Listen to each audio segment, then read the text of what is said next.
కూడా ఉన్నటువంటి ప్రభుత్వం స్టేట్ ఫైనాన్స్ కమిషన్ ఏర్పాటు చేయాలి అధ్యక్ష.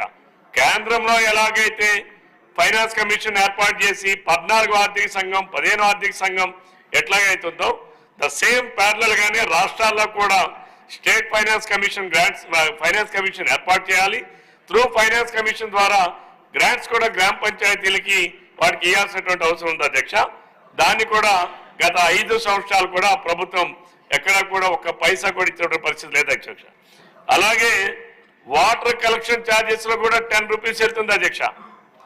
అది కూడా ఇవ్వలేదు అధ్యక్ష. నేను అడుగుతా ఉన్నాను స్ట్రైట్ గా గౌరవ ఉప ముఖ్యమంత్రి గారిని, నిజంగా ఈ నిధులన్నీ కూడా కేంద్ర ప్రభుత్వం విడుదల చేసినటువంటి 14-15వ ఆర్థిక సంఘం నిధులు గ్రామ పంచాయతీలు విడుదల చేసి ఉంటే గ్రామ పంచాయతీ సర్పంచులు ఎందుకు రోడ్ల పైన అడుక్కునే పరిస్థితి వచ్చింది అధ్యక్ష?